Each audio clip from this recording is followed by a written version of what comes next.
Hay una historia muy famosa del escritor americano Mark Twain llamada El Príncipe y el Pobre. En la historia, un príncipe invita a un mendigo pobre a su castillo, y solo para divertirse, los dos intercambian su ropa. Desgraciadamente para el príncipe, es confundido con el mendigo y lo echan del castillo.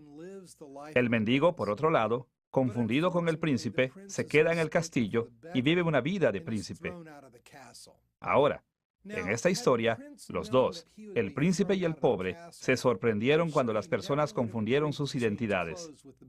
Si el príncipe hubiera sabido que lo echarían del castillo, nunca habría estado de acuerdo en cambiar la ropa con el mendigo. Perder tanto poder y privilegio por algo tan sencillo como intercambiarse la ropa por simple diversión jamás hubiera valido la pena. En algunos aspectos, la situación en Colosas durante el primer siglo era similar a la historia del príncipe y el pobre. Los cristianos en Colosas eran motivados a participar en rituales paganos de adoración. Así que Pablo les escribió para recordarles las tremendas riquezas y realeza que habían disfrutado en Cristo y para advertirles de no cambiar esas bendiciones por los deficientes beneficios que pretendía ofrecerles la idolatría. Esta es la segunda lección de nuestra serie Epístolas de Pablo en prisión, y hemos titulado esta lección Pablo y los Colosenses. En esta lección estudiaremos la carta canónica de Pablo a los Colosenses. Como veremos, en esta carta Pablo respondió fuertemente a las enseñanzas heréticas que introdujeron la veneración de seres espirituales menores en el culto cristiano. Nuestro estudio de Pablo y los Colosenses se dividirá en tres partes. Primero, analizaremos el trasfondo de la carta de Pablo a los Colosenses. Segundo, investigaremos la estructura y contenido de su carta a los Colosenses. Y tercero, nos enfocaremos en la aplicación moderna de esta carta. Vayamos primero al trasfondo de la carta de Pablo a los Colosenses.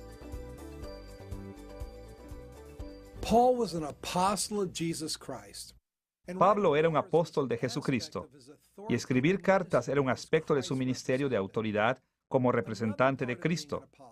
Otra parte de ser un apóstol era pastorear iglesias e individuos. Por lo que las cartas de Pablo no eran solo colecciones de enseñanza autoritaria. Más bien, estas eran personales y pastorales, motivadas por el amor y dedicadas a las iglesias y las personas a quienes él escribía. Las cartas de Pablo también eran ocasionales, es decir, fueron escritas para tocar puntos específicos en tiempos y lugares determinados. Así, conforme estudiemos la carta de Pablo a los Colosenses, es importante que sepamos algo sobre lo que incitó a Pablo a escribir. Nos tenemos que hacer preguntas como: ¿qué problemas enfrentaban los colosenses? ¿Qué motivó a Pablo para escribirles? Analizaremos el trasfondo de la carta de Pablo a los Colosenses desde dos ángulos. Primero, mencionaremos algunos detalles de sus relaciones con la iglesia colosense en general y con los individuos dentro de la iglesia. Y segundo, investigaremos algunos de los problemas en Colosas que le interesaban a Pablo. Veamos primero las relaciones de Pablo con los colosenses. Pablo no tenía el mismo tipo de relación con cada cristiano colosense. Así que nos enfocaremos primero en su relación con la iglesia en general y después en su relación con personas específicas. Veamos primero su relación con la iglesia en Colosas. La ciudad de Colosas estaba en la provincia romana de Asia, en una región llamada Frigia. Se encontraba en el valle del Licus, un poco al este de la ciudad de Laodicea, que era más grande y más popular. Colosas era relativamente pequeña, y por las normas políticas y económicas de esos días, realmente era la ciudad menos importante para recibir cualquiera de las cartas canónicas de Pablo. De hecho, Pablo nunca había visitado la iglesia en Colosas, pero aún así se preocupaba por ellos profundamente. Escuche sus palabras en Colosenses capítulo 2, versículo 1.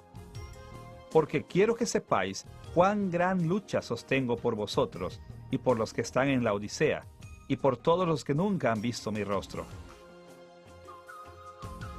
Ahora, Pablo había pasado por Frigia durante su segundo y tercer viaje misionero, pero por alguna razón no había visitado la iglesia colosense. Posiblemente él había estado allí antes de que se estableciera la iglesia en Colosas, o quizás había estado en la ciudad, pero no había tenido la oportunidad de visitar la iglesia. También es posible que incluso nunca hubiera visitado la ciudad de Colosas. Cualquiera que fuera el caso, Pablo no conocía personalmente a la mayoría de estos creyentes. No obstante, podemos aprender algunas cosas sobre la relación de Pablo con los colosenses de los detalles en la carta de Pablo a ellos, así como de su carta a Filemón, quien vivió en Colosas. En primer lugar, leemos que Pablo tenía una relación indirecta con los colosenses por medio de representantes como sus amigos colosenses Epafras, Filemón y Onésimo y su mensajero Tíquico. Segundo, aunque no se conocían cara a cara, Pablo y los colosenses mantuvieron correspondencia entre sí. Por ejemplo, Epafras le trajo información de los colosenses a Pablo, y Pablo envió por lo menos una carta a la iglesia en Colosas, conocida como la Epístola a los Colosenses del Nuevo Testamento. Tercero, Pablo y los colosenses se ministraron entre sí. Por ejemplo, además de sufrir en prisión por causa de su nombre, Pablo oró específicamente por los colosenses. Como lo escribió en Colosenses capítulo 1, versículo 9. Por lo cual, también nosotros, desde el día que lo oímos, no cesamos de orar por vosotros y de pedir que seáis llenos del conocimiento de su voluntad en toda sabiduría e inteligencia espiritual. Pablo oraba con regularidad específicamente por los colosenses, pidiendo bendiciones para ellos que él sabía que necesitaban. Cuarto, los colosenses también ministraban a Pablo. Aprendemos de las cartas de Pablo a los colosenses y a Filemón que los hombres colosenses, Epafras y Onésimo, visitaron a Pablo en la prisión. Y como la iglesia colosense envió mensajeros a Pablo, es razonable asumir que ellos también oraron por él. Para abreviar, aunque Pablo no había conocido personalmente a la mayoría de los creyentes colosenses, ellos compartían afecto y afinidad entre sí, haciendo su relación real y sustancial. Habiendo visto la naturaleza de la relación de Pablo con la iglesia de Colosas, debemos mirar su relación con personas específicas dentro de la iglesia colosense con quien él estaba más familiarizado. Pablo tenía varios amigos en Colosas. Estas no eran solo personas que él conocía, eran amigos personales, muchos de los que habían laborado junto con Pablo en el ministerio del Evangelio. 3 de estos amigos eran Filemón, Apia y Arquipo. Escuche las palabras de Pablo en Filemón, versículos 1 y 2, los cuales forman el saludo de esta carta. Pablo, prisionero de Jesucristo, y el hermano Timoteo, al amado Filemón, colaborador nuestro, y a la amada hermana Apia, y Arquipo, nuestro compañero de milicia. Por lo menos, Filemón era amigo íntimo de Pablo, y la mención de Pablo de Apia parecería indicar que también la conocía. Muchos estudiosos creen que ella era un miembro de la casa de Filemón, probablemente su esposa. Como Arquipo era una persona de estatus en la iglesia, puede ser que Pablo lo mencionara por darle su lugar. Pero lo más seguro es que él también era parte de la familia de Filemón, quizás su hijo. Otro de los amigos de Pablo de Colosas era Epafras. Pablo se refirió a Epafras como su compañero, trabajador y su compañero de prisión, y mencionó que Epafras era un ministro fiel de Cristo. Epafras estaba con Pablo en la prisión cuando Pablo envió su carta a la iglesia colosense. El amigo de Pablo, Onésimo, también era de Colosas.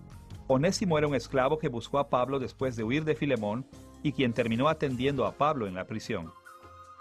La mayoría de los amigos de Pablo parecen haber estado relacionados de alguna manera con Filemón. Pero cualquiera que fuera su relación entre sí, está claro que Pablo tenía una relación más íntima con estos amigos que la que tenía con la iglesia de Colosas en general. Pero como su carta a los colosenses muestra, también está claro que su relación con estos amigos aumentó su amor por todos los creyentes en Colosas. Así que, hablando generalmente, Pablo tenía muy poca relación personal con la iglesia colosense, pero también se preocupó profunda y personalmente por varios de sus miembros. Él no solo tenía un fuerte sentimiento por su iglesia porque era un apóstol, sino también debido a la relación con sus amigos.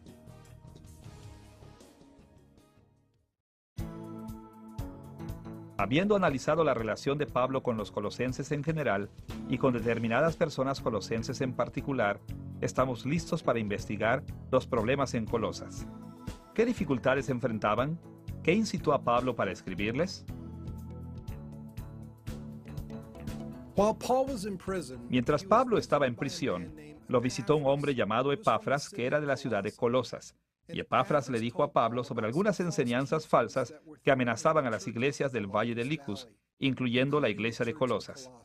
Así que para defender a la iglesia contra estas enseñanzas falsas, Pablo escribió su carta a los colosenses. Aunque no sabemos todos los detalles de los errores que habían llegado a la iglesia de Colosas, la carta de Pablo nos dice varias cosas sobre ellos. Primero, la enseñanza falsa en Colosas parece haber mezclado el cristianismo con elementos de la filosofía griega. Segundo, dependía fuertemente de la ley judía. Y tercero, insistía en que había muchos seres angelicales que los cristianos debían venerar y agradar. Veamos primero los aspectos de esta enseñanza relacionados con la filosofía griega. En el mundo mediterráneo del primer siglo, no había ninguna distinción contundente entre especulaciones religiosas por un lado y estudio intelectual por el otro. Y como resultado, la palabra filosofía se aplicaba típicamente a las religiones ocultas, sobre todo aquellas que estaban basadas en tradiciones religiosas. A menudo esas tradiciones incluían misterios y ritos especiales, así como conocimiento secreto y sabiduría. Tristemente, algunas de estas filosofías ocultas se estaban infiltrando en la iglesia de Colosas. Podemos ver la preocupación de Pablo sobre esto en Colosenses capítulo 2, versículos 1 al 4. Porque quiero que sepáis cuán gran lucha sostengo por vosotros y por los que están en la Odisea, y por todos los que nunca han visto mi rostro, para que sean consolados sus corazones, unidos en amor, hasta alcanzar todas las riquezas de pleno entendimiento, a fin de conocer el misterio de Dios el Padre y de Cristo, en quien están escondidos todos los tesoros de la sabiduría y del conocimiento. Y esto lo digo para que nadie os engañe con palabras persuasivas. Las palabras de Pablo aquí indican que los colosenses valoraban el misterio, la sabiduría y el conocimiento, mismos que la filosofía griega y la religión normalmente valoraban. Así que en respuesta a las demandas de los maestros falsos en Colosas, Pablo enfatizó que el verdadero misterio, sabiduría y conocimiento se encontraban solo en Cristo y no en la religión pagana. Así que en Colosenses capítulo 2, versículo 8, Pablo identificó explícitamente la filosofía pagana como su objetivo y la condenó claramente. Mirad que nadie os engañe por medio de filosofías y huecas sutilezas, según las tradiciones de los hombres, conforme a los rudimentos del mundo y no según Cristo. Aquí, Pablo etiquetó directamente la enseñanza falsa, filosofía falsa y engañosa. Como hemos visto, en el uso griego típico, la palabra filosofía se refería a las especulaciones religiosas basadas en tradiciones, no al estudio completamente intelectual o racional. Estos versículos insinúan fuertemente que los falsos maestros en Colosas estaban enamorados de las creencias y prácticas basadas en la religión griega y el misticismo oculto. Para ganar la aceptación en la iglesia, probablemente ellos tomaron algunos elementos del cristianismo, pero obviamente no tomaron el cristianismo como fue enseñado por los apóstoles, pues de ser así, no hubieran confiado en la tradición oculta como la base de su sistema. La filosofía pagana defendida por los falsos maestros en Colosas también parece haber incluido elementos del ascetismo. El ascetismo es una anulación impropia del placer físico. Está a menudo arraigado a la idea equivocada de que el placer es inmoral, incluso a veces llega hasta estar en favor de castigarse a sí mismo con el dolor físico. Pablo denunció tal ascetismo en Colosenses capítulo 2, versículos 20 al 23. Pues si habéis muerto con Cristo en cuanto a los rudimentos del mundo, ¿por qué, como si vivieseis en el mundo, os sometéis a preceptos tales como no manejes, ni gustes, ni aun toques, en conformidad a mandamientos y doctrinas de hombres, cosas que todas se destruyen con el uso. Tales cosas tienen a la verdad cierta reputación de sabiduría en culto voluntario, en humildad y en duro trato del cuerpo, pero no tienen valor alguno contra los apetitos de la carne. Pablo se opuso a las prácticas ascéticas en Colosas por lo menos por dos razones. Primero, su ascetismo estaba basado en los principios básicos del mundo. Como veremos después en esta lección, este lenguaje se refiere a seres espirituales y poderes angelicales. Segundo, no tenía ningún valor contra el pecado, por lo tanto, no proveía ningún beneficio. En resumen, entonces, los falsos maestros en Colosas intentaron mezclar las enseñanzas de la Iglesia con tradiciones griegas que supuestamente traerían sabiduría y fortalecerían a los creyentes contra la tentación. Pero en realidad, la sabiduría que ellos ofrecían era falsa, sus prácticas no tenían valor y sus enseñanzas negaban la supremacía de Cristo. Además de promover la filosofía griega, los falsos maestros en Colosas introdujeron muchas prácticas basadas en la ley judía. Sin embargo, su uso y entendimiento de la ley judía partían tanto del judaísmo tradicional como de prácticas cristianas apropiadas. Como hemos visto en otras lecciones, Pablo respetó la ley mosaica y estaba dispuesto a aceptar y participar en muchas prácticas judías tradicionales por causa del Evangelio. Así, si los falsos maestros en Colosas hubieran empleado la ley de una manera válida, Pablo no habría criticado el uso de esta. Sus críticas indican que los falsos maestros estaban usando enseñanzas judías y prácticas de manera incorrecta. En Colosenses capítulo 2, versículo 16, Pablo se refirió a varias prácticas judías de las que los falsos maestros abusaron cuando escribió: Por tanto, nadie os juzgue en comida o en bebida, o en cuanto a días de fiesta, luna nueva o días de reposo. Evidentemente, los falsos maestros en Colosas enfatizaron ciertas prácticas derivadas de la ley del Antiguo Testamento. Esto incluía observar ciertas fechas del calendario judío, como fiestas religiosas, celebraciones de luna nueva y el día sabático, así como restricciones dietéticas. Pero ellos no observaban estas reglas del Antiguo Testamento de la manera prescrita por la ley mosaica, ni las aplicaban como lo hicieron los apóstoles. Al contrario, Pablo declaró que sus prácticas distorsionaban la ley del Antiguo Testamento y ponían en peligro el destino eterno de aquellos que lo seguían. Como lo escribió en Colosenses capítulo 2, versículos 17 y 18. Todo lo cual es sombra de lo que ha de venir, pero el cuerpo es de Cristo. Nadie os prive de vuestro premio, afectando humildad y culto a los ángeles, entremetiéndose en lo que no ha visto, vanamente hinchado por su propia mente carnal. La ley mosaica no asociaba los días santos con la adoración de ángeles, sino con la adoración a Dios, y no estaba a favor de una dieta especial como un medio de humildad o de ascetismo, sino como una señal de ser apartado como persona especial de Dios. Los falsos maestros, sin embargo, habían adulterado estas leyes, usándolas en la adoración idólatra y el ascetismo pagano.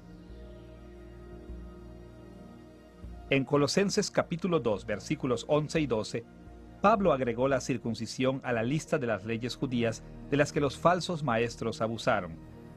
En él también fuisteis circuncidados con circuncisión no hecha a mano, al echar de vosotros el cuerpo pecaminoso carnal en la circuncisión de Cristo, sepultados con él en el bautismo, en el cual fuisteis también resucitados con él, mediante la fe en el poder de Dios que le levantó de los muertos. Al parecer, los falsos maestros en Colosas defendían una forma de circuncisión cristiana. Así que Pablo asoció la circuncisión con el bautismo cristiano para enseñar a los colosenses que, como ellos ya habían sido bautizados, no necesitaban ser circuncidados.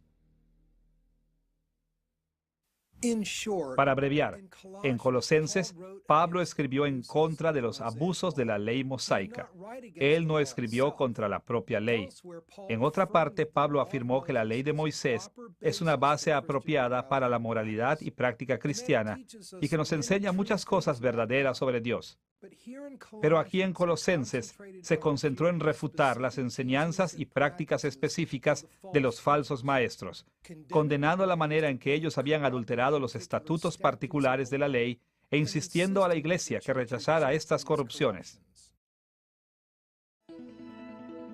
Además de emplear la filosofía griega y de adoptar prácticas basadas en la ley judía, los falsos maestros en Colosas promovieron la adoración de seres espirituales, alentando a los cristianos a venerar y agradar a estos poderes. Es evidente, por lo menos de tres maneras, que la iglesia colosense cortejaba la adoración de poderes espirituales. Primero, Pablo escribió sobre la adoración de los ángeles. Segundo, tocó el punto de gobernantes y autoridades. Y tercero, trató sobre problemas relacionados con los principios básicos de este mundo. Debemos comenzar viendo su mención sobre la adoración de ángeles. Según la Biblia, los ángeles son siervos de Dios y siempre han jugado un papel en la creación. Dios les delega muchos trabajos, desde guerras espirituales, influenciar la política en las naciones, llevar mensajes a su pueblo, hasta cuidar las necesidades terrenales de los creyentes, y la iglesia de los primeros tiempos estaba bien consciente de esos papeles. Como leemos en Hebreos capítulo 1, versículo 14, ¿no son todos espíritus ministradores, enviados para servicio a favor de los que serán herederos de la salvación? Los ángeles realmente son espíritus ministradores, y es importante reconocer su trabajo. Pero según los falsos maestros en Colosas, los ángeles eran mucho más que ministros. Ellos tenían poderes cósmicos, oráculos que revelaban las enseñanzas misteriosas a aquellos que realizaran sus cultos de ritos y los adoraran. Pablo condenó estas prácticas directamente en Colosenses capítulo 2, versículo 18, donde escribió: «Nadie os prive de vuestro premio, afectando humildad y culto a los ángeles, entremetiéndose en lo que no ha visto, vanamente hinchado por su propia mente carnal». Los falsos maestros decían haber recibido visiones de los ángeles y sobre estas bases animaban a otros cristianos a que hicieran los rituales apropiados para que ellos pudieran recibir visiones similares. Y quizás los falsos maestros realmente habían experimentado visiones, aunque éstas habrían sido de demonios, no de los ángeles santos de Dios. Incluso tal vez simplemente experimentaron trances eufóricos, autoinducidos o incluso inducidos por drogas, o incluso podrían haber estado mintiendo. Cualquiera que fuera el caso, este punto de vista exagerado del poder e influencia de los ángeles no era raro en el mundo antiguo. Algunos maestros judíos sostenían ideas comparables sobre los ángeles y algunas filosofías griegas enseñaban cosas similares sobre sus oráculos y poderes astrales. Tristemente, la familiaridad de esas ideas probablemente hacían que las enseñanzas falsas sonaran razonables a los cristianos colosenses, permitiendo que estas doctrinas falsas ganaran terreno en la iglesia colosense.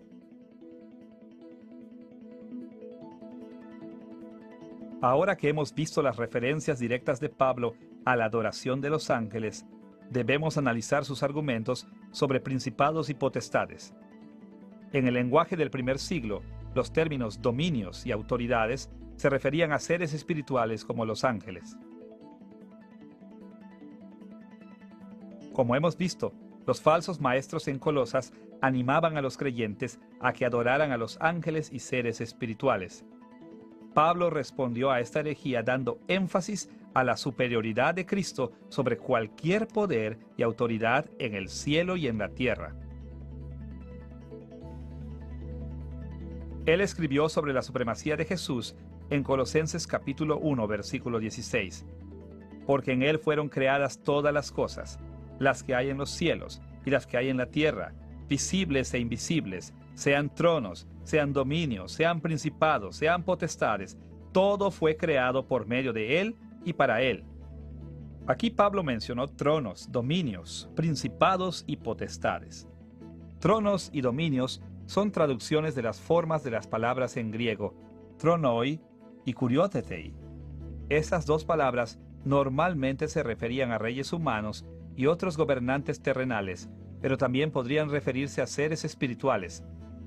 Principados y potestades, a su vez, son traducciones de las formas de las palabras en griego arkai y exousiai, palabras que normalmente se refieren a poderes espirituales invisibles como ángeles y demonios.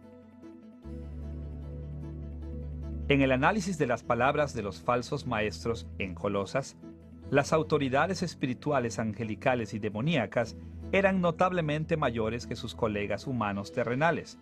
Los falsos maestros exageraron en gran manera el poder de los ángeles y los demonios, tanto que a estos gobernantes invisibles les atribuían acciones y habilidades que en realidad pertenecen exclusivamente a Cristo.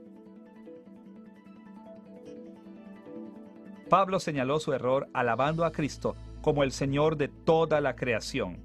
En lugar de hacer distinción entre las autoridades terrenales y las espirituales, Pablo las trató como una sola, indicando que las autoridades espirituales y las terrenales tenían más en común que diferencias. Las dos fueron creadas y las dos eran inferiores a Cristo. El contraste real no era que lo espiritual estuviera sobre lo terrenal, como los falsos maestros decían, sino la supremacía de Cristo sobre todo.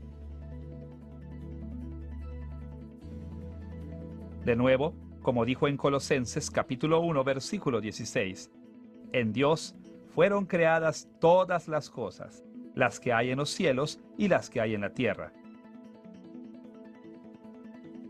Pablo continuó diciendo que las fuerzas espirituales y Cristo estaban en conflicto directo. Los falsos maestros pensaban que adorar a Cristo era equivalente a adorar a las autoridades espirituales.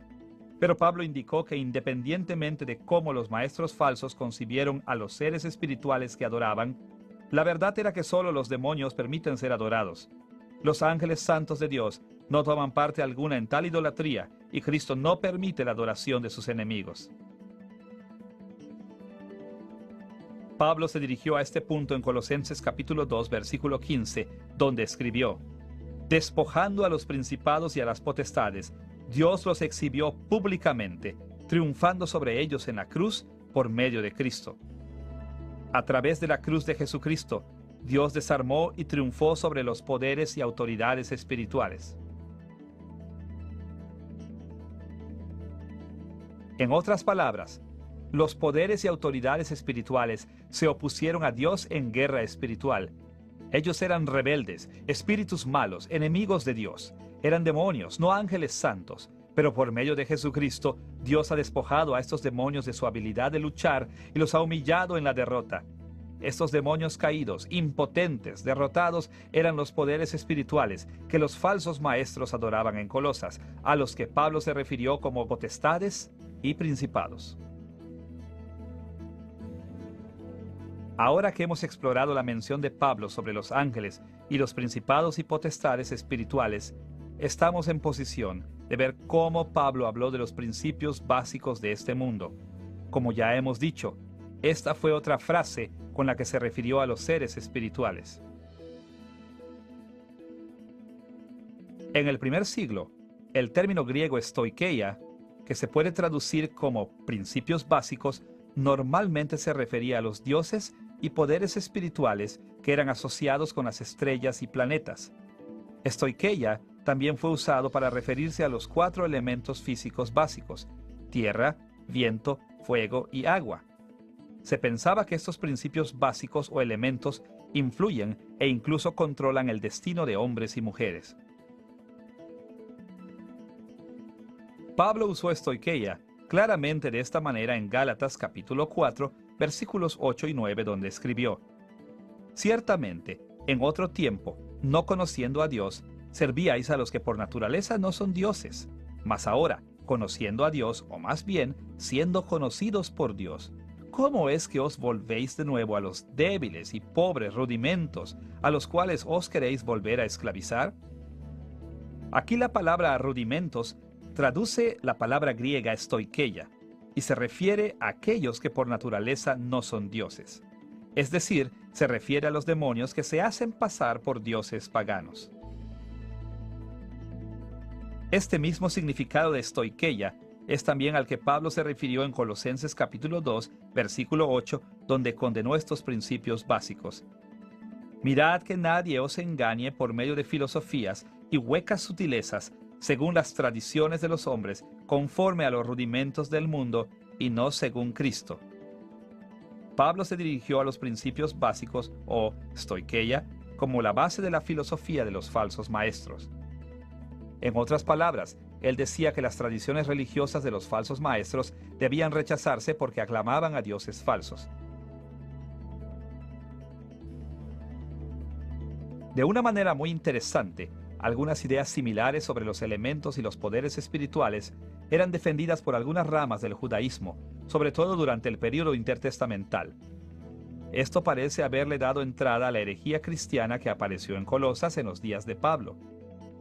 Aparentemente, los falsos maestros en Colosas combinaron el legalismo judío, la religión pagana y el cristianismo, también para animar el culto a estos poderes astrales o cósmicos conocidos comúnmente como principios básicos o stoicheia. La iglesia en Colosas enfrentó algunos verdaderos desafíos en el primer siglo. Al parecer, ellos nunca habían recibido el entrenamiento apostólico. Aunque la iglesia había sido plantada por hombres de Dios, no se había fundamentado sólidamente en la teología de los apóstoles. Esto hizo que los colosenses cristianos fueran particularmente vulnerables a las falsas enseñanzas. Así, cuando los falsos maestros empezaron a bombardearlos con las corrupciones del judaísmo e idolatría pagana, era difícil para ellos reconocer la diferencia entre la verdad y la herejía. Sabiamente, ellos reconocieron su problema y acudieron a Pablo por ayuda. Ahora que hemos estudiado el trasfondo de la carta de Pablo a la iglesia colosense, debemos pasar a nuestro segundo tema, la estructura y contenido de la carta de Pablo a los colosenses.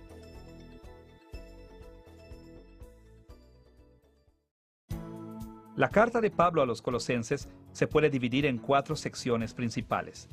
Un saludo en el capítulo 1, versículos 1 y 2. Los estímulos de acción de gracias e intercesión en el capítulo 1, versículos 3 al 14. La estructura principal que trata de la supremacía del cristianismo en el capítulo 1, versículo 15 al capítulo 4, versículo 6, y las salutaciones finales en el capítulo 4, versículos 7 al 18. El saludo en el capítulo 1, versículos 1 y 2, identifica al apóstol Pablo como el autor autorizado de esta carta y menciona que la carta también viene del discípulo de Pablo, Timoteo. Está claro que Pablo es el principal autor porque solo él firmó la carta. También está incluido en el saludo una bendición corta que funciona como un saludo. Los estímulos de acción de gracias e intercesión, encontrados en el capítulo 1, versículos 3 al 14, presentan informes sobre la iglesia colosense que Pablo recibió de Epafras. Epafras era el ministro que fundó la iglesia en Colosas. Usted recordará que también pasó algún tiempo con Pablo durante su encarcelamiento. Mientras visitaba a Pablo, Epafras le informó al apóstol de la fe y amor de los creyentes colosenses. Así, los dos hombres pasaron mucho tiempo en oración por la iglesia colosense. Así que cuando Pablo les escribió, les dijo de lo mucho que le agradecía a Dios continuamente por su fe y su salvación. Y les dijo que siempre oraba para que el Señor los bendijera, sobre todo dándoles discernimiento espiritual y fortaleciéndolos para hacer buenas obras. En la parte del cierre de Colosenses, en la sección de las salutaciones finales en el capítulo 4, versículos 7 al 18, Pablo envió saludos a los colosenses de parte de muchas personas que estuvieron con él en la prisión. El cierre indica que Pablo envió esta carta a los colosenses pensando en el cuidado de Tíquico y Onésimo. Tíquico entregó la carta a los efesios y Onésimo entregó la carta a Filemón. Esto parece indicar que las 3 cartas, Colosenses, Efesios y Filemón, fueron escritas y entregadas más o menos al mismo tiempo.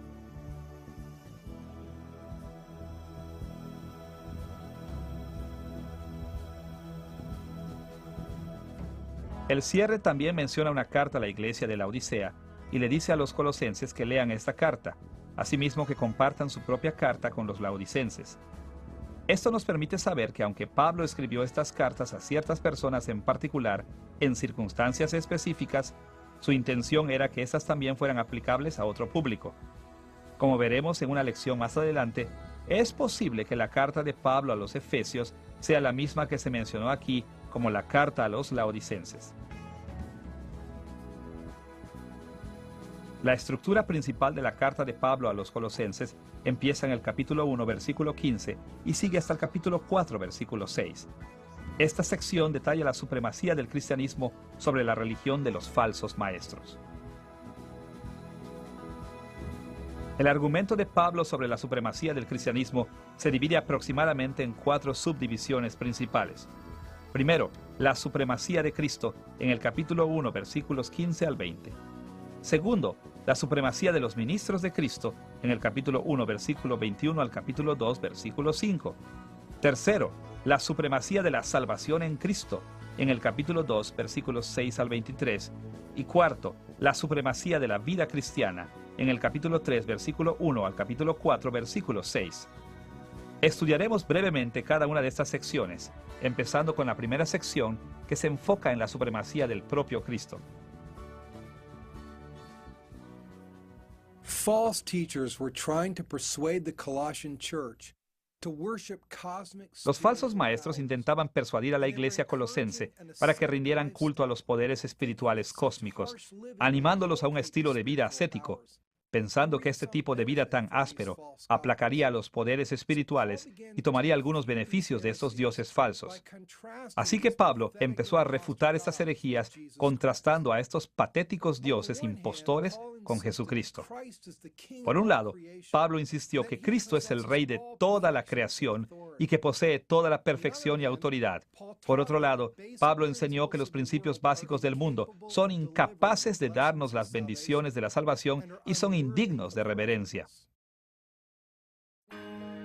Pablo enlistó muchos aspectos importantes de la supremacía de Cristo en Colosenses capítulo 1, versículos 15 al 20, y la mayoría de estos detalles contrastan con las falsas enseñanzas de Colosas. Entre los detalles que Pablo perfiló aquí, habló de Cristo como la imagen de Dios en Colosenses capítulo 1, versículo 15, el primogénito sobre toda la creación, también en Colosenses capítulo 1, versículo 15, el instrumento de la creación en Colosenses capítulo 1, versículo 16, el Señor Supremo en Colosenses capítulo 1, versículo 18, Dios encarnado en Colosenses capítulo 1, versículo 19, y el único reconciliador en Colosenses capítulo 1, versículo 20. Pablo comenzó diciendo que Cristo es la imagen del Dios invisible. Esta descripción puso a Cristo en gran contraste con los dioses de los falsos maestros. Escuche cómo Pablo describió a Jesús en Colosenses capítulo 1, versículos 15 al 16. Cristo es la imagen del Dios invisible, el primogénito de toda creación, porque en Él fueron creadas todas las cosas, las que hay en los cielos y las que hay en la tierra, visibles e invisibles, sean tronos, sean dominios, sean principados, sean potestades, todo fue creado por medio de Él y para Él. Aunque las Escrituras hablan muchas veces de todos los seres humanos como la imagen de Dios, aquí Pablo tenía en mente algo que era único sobre Jesús, algo asociado con su poder y autoridad sobre la creación. Él tenía en mente la manera en que los falsos maestros en Colosas usaban la expresión a imagen de Dios como la habían tomado de la filosofía griega.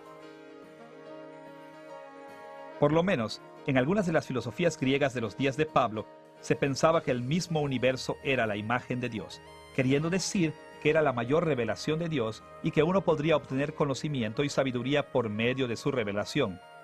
Nosotros encontramos las referencias a esta idea en escritos tan antiguos como el Timeo de Platón, que es del IV siglo antes de Cristo, así como escritos gnósticos sobre el dios Trimegisto, 3 veces grande, Hermes, que viene del segundo y tercer siglo después de Cristo. Así que, considerando que los falsos maestros veían a los planetas y elementos como la imagen de Dios, Pablo señaló a Cristo como la imagen de Dios. Él adoptó este significado filosófico griego del término imagen de Dios para mostrar que Cristo, y no los demonios adorados por los falsos maestros, era la última revelación de Dios, al que los creyentes debían buscar para tener mayor sabiduría y conocimiento de Dios. Segundo, Pablo mencionó que Cristo es el primogénito sobre toda la creación. De nuevo, Pablo escogió sus palabras cuidadosamente para refutar a los falsos maestros.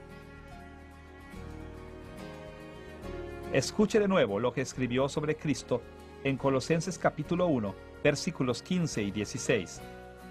Cristo es la imagen del Dios invisible, el primogénito de toda creación, porque en Él fueron creadas todas las cosas, las que hay en los cielos y las que hay en la tierra. El término griego, prototokoi, traducido aquí como primogénito, a menudo se refería a la superioridad y autoridad más que al orden de nacimiento. En el mundo antiguo, el hijo primogénito en una familia no era necesariamente el que había nacido primero. Más bien el primogénito era el que tenía los mayores derechos de herencia. Normalmente era el que guiaría a la familia después de la muerte de su padre. Por ejemplo, el niño varón más grande de edad era considerado el primogénito aun cuando tuviera hermanas más grandes. Y más allá de esto, un niño varón más joven podría volverse el primogénito si el hijo mayor era degradado de su posición por alguna razón. Ahora, debemos señalar que algunos cultos bastante prominentes habían malentendido este término de primogénito, indicando que Cristo de hecho había nacido antes de que el mundo fuera creado. Es decir, ellos creen que Cristo siempre ha sido una criatura, así que Él no es igual a Dios el Padre en poder y autoridad. Pero Pablo asoció el estado de Cristo como el primogénito con su autoridad y supremacía sobre toda la creación, y no dijo nada acerca de cuando Jesús no existía.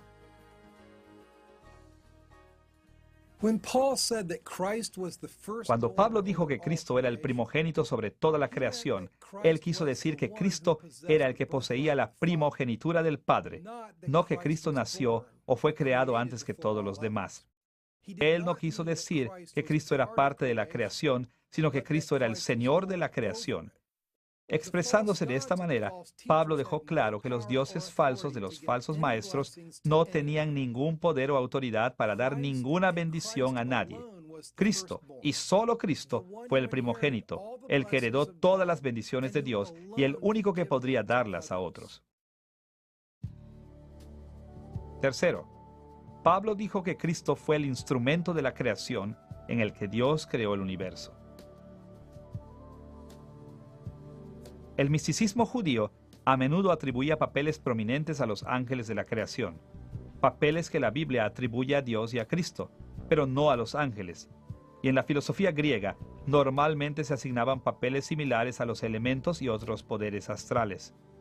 Pero Pablo insistió en que Cristo era el único instrumento de la creación y que estos otros poderes eran inferiores a él y estaban sujetos a él. Escuche lo que escribió en Colosenses capítulo 1, versículo 16. En él Dios creó todo lo que hay en el cielo y en la tierra, tanto lo visible como lo invisible, así como los seres espirituales que tienen dominio, autoridad y poder.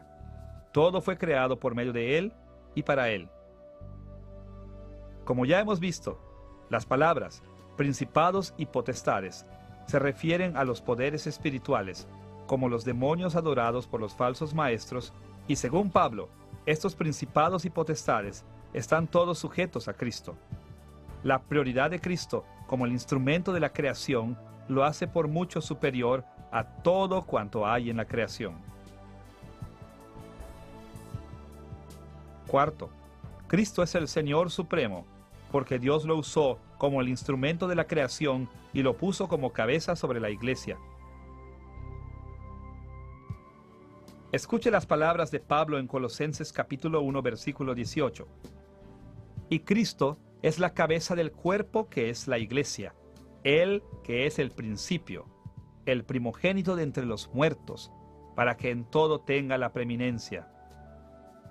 Pablo dejó claro que a Cristo se le ha dado un estatus especial en la iglesia y entre los muertos, para tener así la supremacía. Quinto, Pablo explicó que Cristo es Dios encarnado. Esta notable declaración supera cualquier demanda hecha sobre los ya nombrados principados y potestades del paganismo griego y misticismo judío. Escuche las palabras de Pablo en Colosenses capítulo 1, versículo 19. Por cuanto agradó al Padre que en Cristo habitase toda plenitud. Toda la llenura de Dios mora en Cristo, haciendo a Cristo la encarnación del Dios Supremo. Los principados y potestades, adorados por los falsos maestros en Colosas, eran seres espirituales menores. Aunque a veces eran llamados dioses por la filosofía griega, generalmente no se reconocían como deidades supremas. En contraste, toda la llenura de Dios mora en Jesucristo. Esto significa que Cristo es la encarnación del Dios que creó el universo, al que toda criatura debe obedecer como Señor. Esto hace a Cristo por mucho superior a los seres espirituales menores adorados por los falsos maestros. Finalmente, Pablo habló de Cristo como el único reconciliador entre Dios y el hombre. Pablo explicó este hecho sobre Cristo en Colosenses capítulo 1, versículos 19 y 20. Por cuanto agradó al Padre que en Cristo habitase toda plenitud, y por medio de él reconciliar consigo todas las cosas, así las que están en la tierra como las que están en los cielos, haciendo la paz mediante la sangre de su cruz. Dios planea por medio de Cristo reconciliar consigo todas las cosas. Es decir, Jesucristo es el instrumento y el medio por el cual Dios está purgando el pecado del mundo y haciendo la paz con la humanidad. Los débiles poderes adorados por los falsos maestros eran demonios interesados en robarle gloria y autoridad a Cristo y usarlas para tiranizar a sus adoradores. Sus objetivos no tenían mucha importancia y realmente no bendecían a sus adoradores de una manera significativa. Pero Cristo era el camino a Dios. El evangelio que Pablo predicó era que Dios estaba restaurando toda la creación a una pura, pristina y eterna condición de bendición. Y él estaba haciendo esto por medio de Jesucristo, y solo por medio de Jesucristo. Solo por medio de Jesús, los pecados podrían perdonarse y ganar el favor de Dios. No había ninguna necesidad de molestarse con los pequeños e impotentes espíritus de los falsos maestros. El acceso a Dios y sus bendiciones eternas estaban libremente disponibles en Jesús.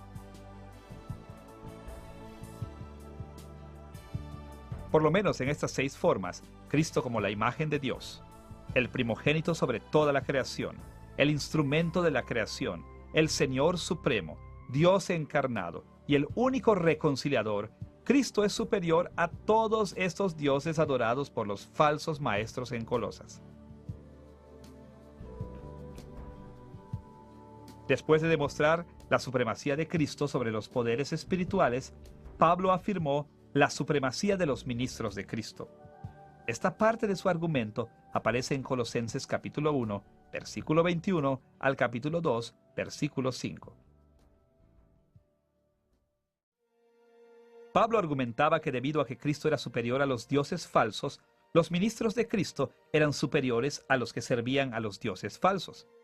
El argumento de Pablo consistió en 5 ideas principales. La reconciliación cumplida por medio del Evangelio cristiano, la cual mencionó en Colosenses capítulo 1, versículos 21 al 23, y en el capítulo 2, versículo 5. El propio altruismo de Pablo en Colosenses, capítulo 1, versículo 24. La comisión divina de Pablo en Colosenses capítulo 1, versículo 25. La revelación superior dada por el Evangelio en Colosenses capítulo 1, versículos 25 al 28 y en el capítulo 2, versículos 2 al 4. Y el fortalecimiento de los ministros de Cristo que Pablo mencionó en Colosenses capítulo 1, versículo 29 al capítulo 2, versículo 1. Pablo comenzó por enfocarse en la reconciliación que los colosenses ya habían experimentado por medio del Evangelio. Como leemos en Colosenses capítulo 1, versículos 22 y 23. Cristo, en su cuerpo de carne, por medio de la muerte, para presentarnos santos y sin mancha, irreprensibles delante de Él, si en verdad permanecéis fundados y firmes en la fe, y sin moveros de la esperanza del Evangelio que habéis oído, el cual se predica en toda la creación que está debajo del cielo, el cual yo, Pablo, fui hecho ministro. Los ministros de Cristo son superiores porque predican un evangelio que realmente reconcilia a los creyentes con Dios. Los falsos maestros en Colosas animaban a que las personas aplacaran a los demonios y quizás también ofrecían reconciliación con Dios, pero en realidad jamás hubo ninguna reconciliación para ellos porque su llamado evangelio no tenía el poder para salvar. En contraste, los creyentes colosenses habían experimentado ya la verdadera reconciliación que viene del verdadero evangelio predicado por los ministros de Dios. Ya habían sido perdonados y puestos de pie ante Dios, vestidos con la rectitud de Cristo. Esto debió haberlos animado a confiar en la palabra de Pablo y rechazar a los falsos maestros. Segundo, Pablo señaló su propio altruismo, hablando de su sufrimiento a favor de la iglesia. Como lo escribió en Colosenses capítulo 1, versículo 24, «Ahora me gozo en lo que padezco por vosotros y cumplo en mi carne lo que falta de las aflicciones de Cristo por su cuerpo, que es la iglesia». Como vimos en una lección anterior, el sufrimiento de Pablo benefició a la iglesia proporcionando un poderoso testimonio del evangelio, animando a la iglesia y completando los sufrimientos de Cristo. En contraste, los falsos maestros en Colosas no fueron encarcelados ni perseguidos. Al resaltar su disposición para sufrir por la iglesia, Pablo dejó claro que los ministros de Cristo eran más altruistas que los falsos maestros. Tercero, Pablo habló de su comisión divina. A diferencia de los falsos maestros autoelegidos en Colosas, Pablo había sido comisionado a su apostolado por el Señor mismo. Pablo describió su comisión en Colosenses capítulo 1, versículo 25, de la cual fui hecho ministro, según la administración de Dios, que me fue dada para con vosotros, para que anuncie cumplidamente la palabra de Dios. Como vemos aquí, el propio Dios llamó a Pablo a ser un apóstol. Cuando era más joven, Pablo había sido un celoso perseguidor de la iglesia. Pero entonces el Señor Jesús, que se había levantado de entre los muertos, apareció a Pablo y lo convirtió. En ese momento, Jesús también comisionó a Pablo para ser su apóstol, dándole autoridad para hablar en el nombre de Jesús. Esto significaba que la autoridad de Pablo era muy superior a la de los falsos maestros. Pablo describió sus enseñanzas en Colosenses capítulo 2, versículo 8, donde escribió: «Mirad que nadie os engañe por medio de filosofías y huecas sutilezas, según las tradiciones de los hombres, conforme a los rudimentos del mundo y no según Cristo». Los falsos maestros se basaban en ideas que seres humanos idólatras habían inventado. A diferencia de Pablo, a ellos no se les había concedido la autoridad para hablar por Dios, ni habían sido llamados por Dios para enseñar a la iglesia. Cuarto, la revelación que Pablo había recibido era superior a toda la que los falsos maestros decían tener. Por ejemplo, escuche las palabras de Pablo en Colosenses capítulo 2, versículo 4. «Y esto lo digo, para que nadie os engañe con palabras persuasivas». Pablo describió las palabras de los falsos maestros como engañosas. En contraste, sus propias palabras revelaban la verdad, ayudando a los cristianos a alejarse de los engaños de los falsos maestros. De hecho, según Gálatas 1, versículos 15 al 18, Pablo había pasado 3 años en el desierto de Arabia y en Damasco recibiendo revelaciones de Dios. Los falsos maestros, sin embargo, confiaban en tradiciones que se habían pasado de mano en mano humana. Esto hizo que las revelaciones de Pablo superaran por mucho a las de los falsos maestros. Era muy significativo que las revelaciones de Pablo vinieran de Dios, que no eran invenciones meramente humanas como las enseñanzas de los herejes en Colosas. Pero aún más importante, que el contenido de las revelaciones de Pablo era superior a las enseñanzas falsas en Colosas. En su carta a la iglesia colosense, Pablo describió sus revelaciones como un misterio que Dios le había revelado y como tesoros de sabiduría y conocimiento. Pablo no se guardó esos tesoros para él. Eran el mismo evangelio que él predicó. Eran las verdades de reconciliación con Dios y participación en su reino, en base al sacrificio de Cristo, recibido por medio de la fe. Esta proclamación era mejor que cualquier cosa que los falsos maestros pudieran ofrecer. Quinto, Pablo escribió sobre el fortalecimiento superior de los ministros de Cristo, hablando del hecho que Dios les dio el poder a sus ministros. Pablo no trabajó con su propia fuerza. Más bien, Dios fortaleció y motivó a Pablo para trabajar y sufrir como su apóstol. El Espíritu Santo dotó a Pablo con dones asombrosos, proporcionándole las palabras y oportunidades para hablarle a la gente, así como milagros para confirmar su testimonio, de tal manera que Pablo avanzara para traer el reino de Dios a la tierra. Pablo escribió en Colosenses capítulo 1, versículo 29, para lo cual también trabajo, luchando según la potencia de Él, la cual actúa poderosamente en mí. La autoridad, las palabras y el poder de Pablo venían de Dios mismo, y los falsos maestros en Colosas no se podrían comparar. Su ministerio y su mensaje estaban desprovistos de poder y con un significado sin valor. En resumen, entonces, vemos que Pablo dio énfasis a la superioridad de los ministros de Cristo, escribiendo sobre la reconciliación cumplida por medio del Evangelio cristiano, su altruismo, su comisión divina, la revelación que habían recibido y su fortalecimiento por el Espíritu Santo.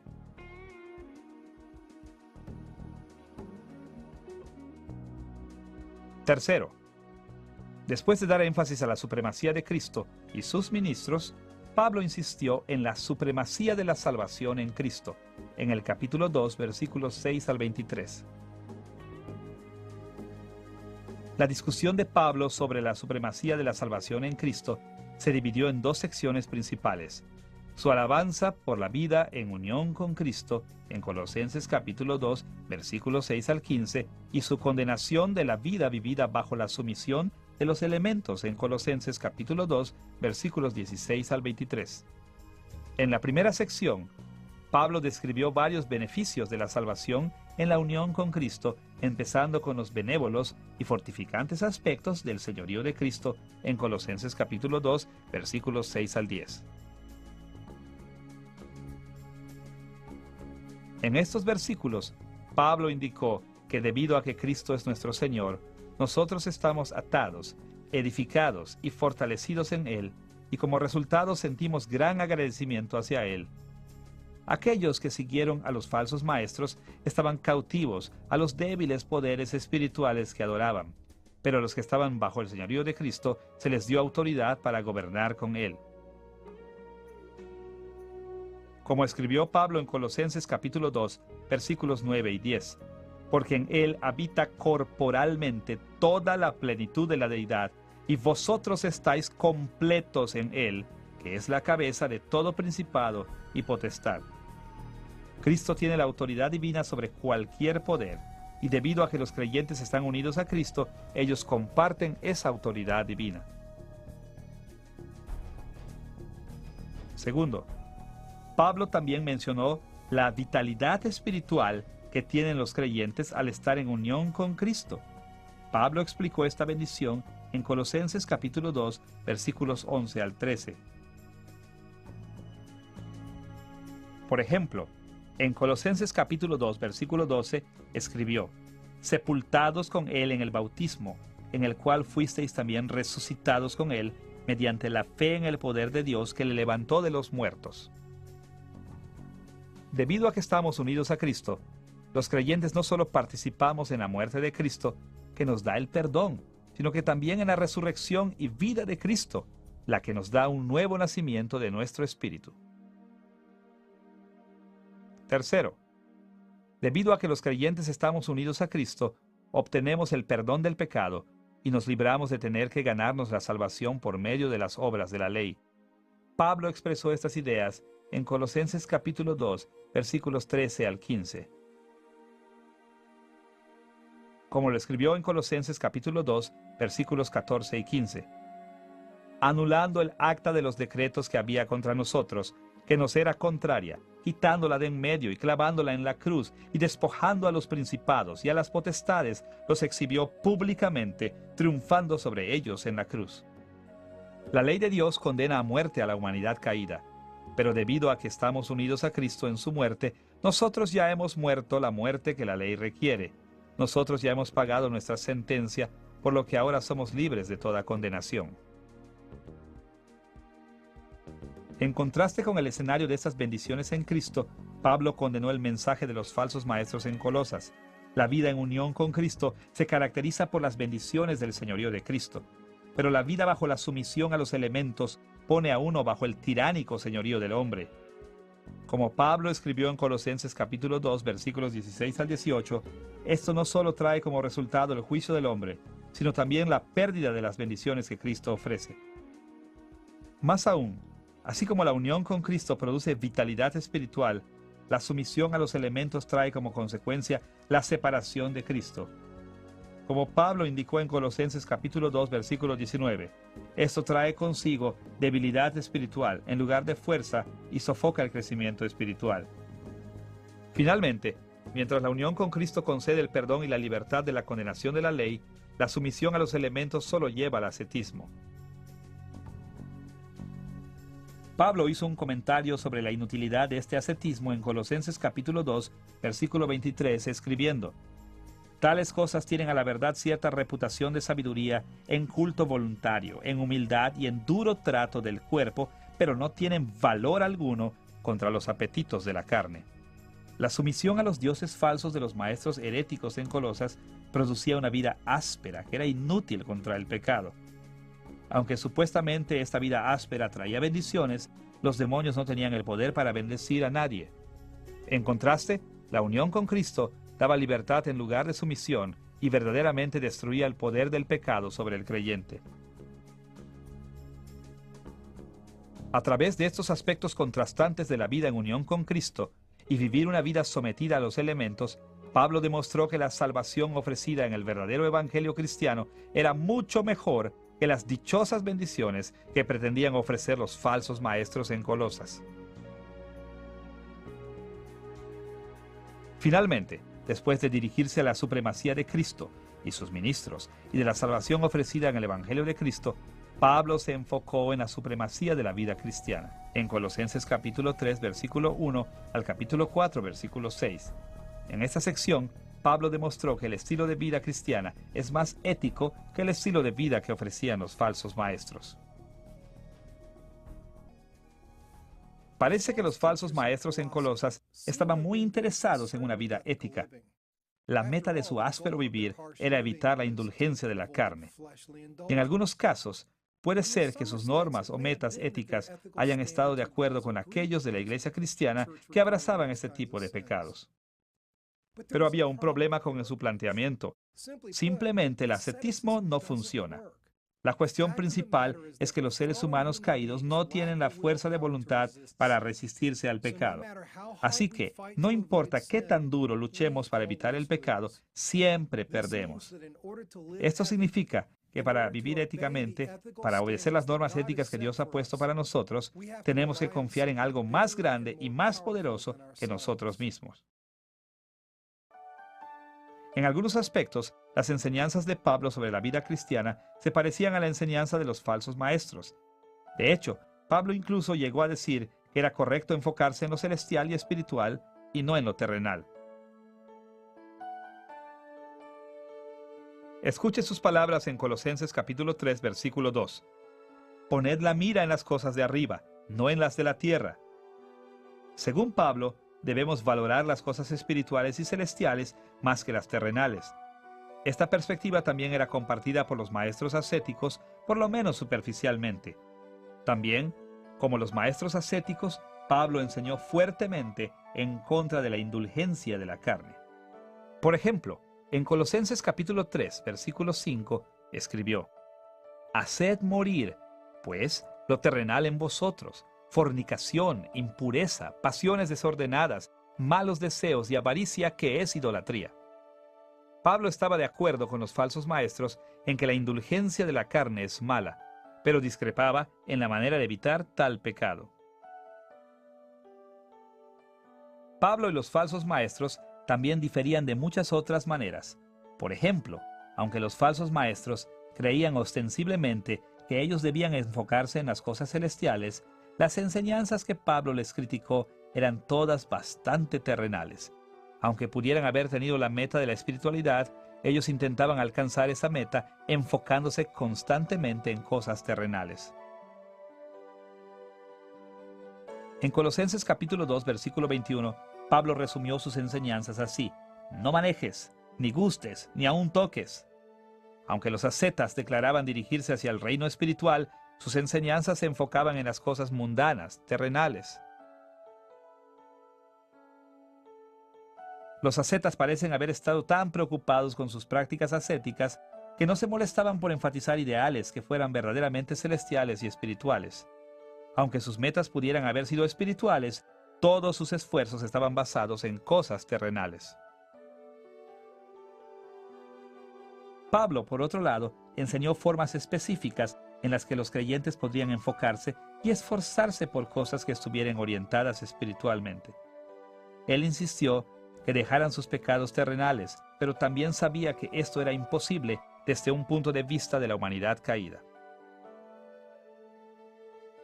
Escuche sus palabras en Colosenses capítulo 3, versículos 9 al 11. No mintáis los unos a los otros, habiéndoos despojado del viejo hombre con sus hechos, y revestido del nuevo, el cual conforme a la imagen del que lo creó, se va renovando hasta el conocimiento pleno, donde no hay griego ni judío, circuncisión ni incursión, bárbaro ni escita, siervo ni libre, sino que Cristo es el todo y en todos. Pablo explicó que la llave para la vida ética es esta: los creyentes están unidos a Cristo. Cristo está en todos, y por esta unión con Cristo tenemos nuevas personalidades o nueva naturaleza, por lo que estamos siendo renovados interiormente por Dios. Con esta unión y renovación podemos vivir éticamente. Los falsos maestros no eran verdaderos creyentes. Ellos no creían en el Evangelio y por consiguiente no estaban unidos a Cristo. Ellos no tenían una nueva naturaleza y no estaban siendo renovados por Dios.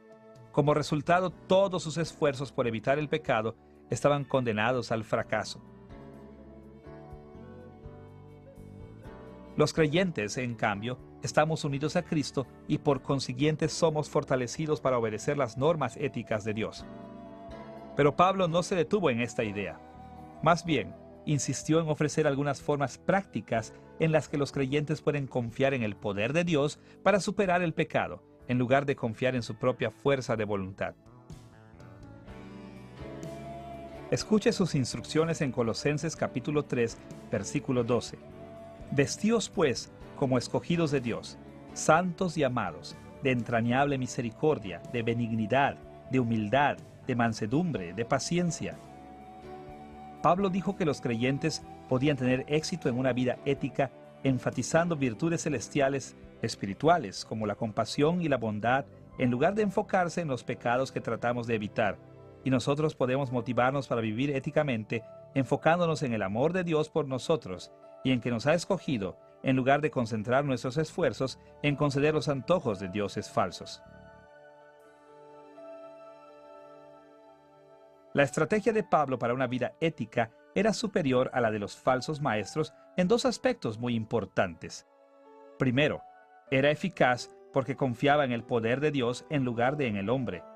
Segundo, era eficaz porque enfocaba su atención en virtudes positivas y valores espirituales, lejos del pecado y las cosas terrenales. El punto crucial era que la estrategia de Pablo funcionaba. A diferencia de las prácticas ascéticas que no tenían ningún valor contra el pecado, el método de Pablo realmente hacía posible la vida ética. La carta de Pablo a los Colosenses fue diseñada para dirigirse a las herejías idólatras introducidas por los falsos maestros. Los falsos maestros defendían formas paganas de relacionarse con poderes espirituales y formas ineficaces de seguir la rectitud. En respuesta a estos problemas, Pablo predicó a Cristo. Él predicó la supremacía de Cristo como el Señor y Rey y la superioridad de los ministros de Cristo. Predicó el valor incomparable de la salvación en Cristo y la victoria sobre el pecado por medio de una vida cristiana. En todos y cada uno de sus puntos, dejó claro que lo que los falsos maestros prometían, solo Cristo lo podía dar. Ahora que hemos explorado el trasfondo, estructura y contenido de la carta de Pablo a los Colosenses, debemos pasar a nuestro tercer punto, la aplicación moderna de la carta de Pablo a los Colosenses. ¿Cómo podemos nosotros, como cristianos modernos, aplicar estas enseñanzas antiguas a nuestras vidas? Aunque hay muchas maneras en las que podríamos aplicar debidamente las enseñanzas de Pablo a nuestras vidas modernas, nos enfocaremos en dos tipos de aplicación que más le preocupaban a Pablo y a su audiencia original: la necesidad de permanecer fiel solo a Cristo y el valor de enfocarse en las cosas espirituales diariamente. Comencemos viendo la necesidad de permanecer fieles exclusivamente a Cristo. En la iglesia colosense, los creyentes eran alentados a mezclar su adoración a Cristo con la adoración a otros poderes espirituales. Aunque estos otros poderes espirituales no se presentaban como demonios, nosotros hemos visto que cualquier poder que tuvieran y cualquier beneficio que obtuvieran sus adoradores era demoníaco. Pero ya sea que estos poderes fueran demonios, elementos o ángeles, los colosenses no debían haberlos adorado. Tristemente, el ambiente social del primer siglo hacía muy difícil para los colosenses ver la verdad de este asunto. Durante el primer siglo, las ideas religiosas dominantes en el Imperio Romano eran politeístas, es decir, la mayoría de las personas creían que había múltiples dioses y múltiples poderes espirituales. Así que la mayoría de las sociedades dentro del imperio no solo reconocían la existencia de muchos dioses, sino que también adoraban a muchos dioses. Para la mayoría de las personas del Imperio Romano en ese momento, era normal adorar a los dioses dominantes del culto cívico, como Zeus, así como a los dioses locales e incluso dioses de casa. Así, aunque Cristo mandó que los creyentes lo adoraran exclusivamente a Él, había una gran presión social persuadiendo a los primeros cristianos para que adoraran a otros dioses también. De hecho, cuando el Imperio Romano empezó a perseguir cristianos durante el primer siglo, fue caótico porque los cristianos se negaban a reconocer y adorar a los dioses del culto cívico.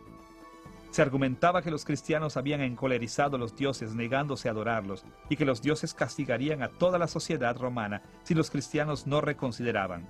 Los romanos no les exigían a los cristianos que dejaran de adorar a Cristo, solamente que también adoraran a los dioses romanos. Desde la perspectiva romana del primer siglo, uno podía adorar a muchos dioses sin tener ningún sentimiento conflictivo de obediencia. Pero Cristo exige la adoración exclusiva. Si nosotros adoramos a Cristo, no podemos adorar nada más. Por eso es que Pablo insistió en que los colosenses permanecieran firmes en su fe. Como lo escribió en Colosenses capítulo 1, versículos 21 al 23.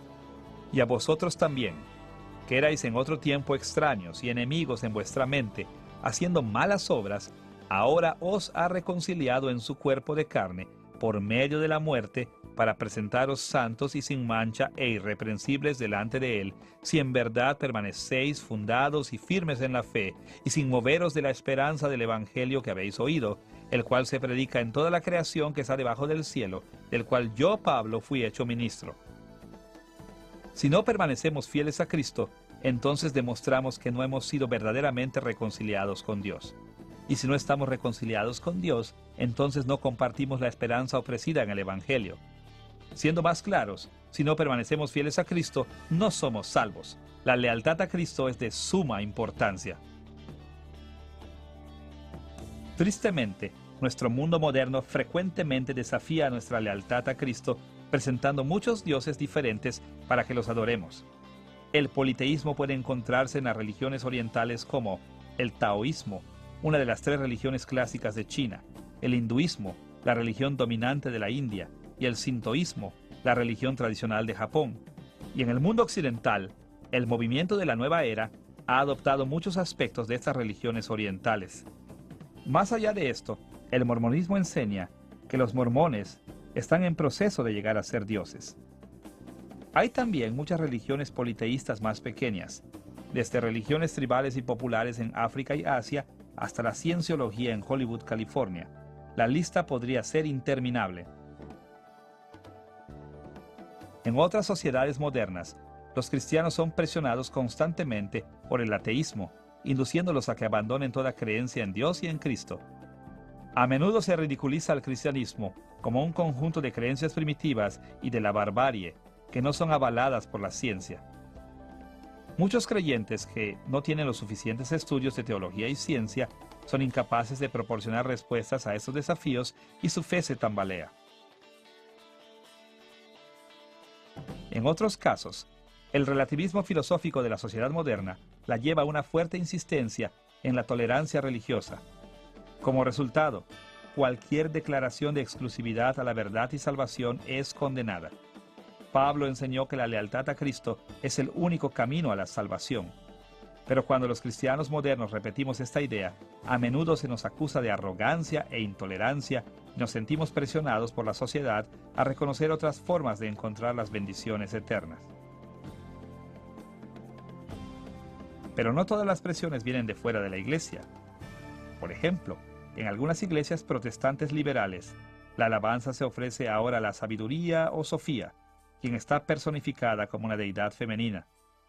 Otras iglesias protestantes liberales aprueban el relativismo filosófico de sus sociedades, enseñando que muchas o incluso todas las religiones son caminos válidos hacia la salvación, aun cuando éstas niegan a Cristo. Ahora que hemos visto la importancia de permanecer fieles solo a Cristo, debemos pasar a nuestro segundo tipo de aplicación moderna, el valor de enfocarse en las cosas espirituales, todos los días de nuestra vida. Aunque la atención a las cosas terrenales tiene cierto valor, nos beneficiamos mucho más cuando manejamos nuestra vida desde una perspectiva espiritual.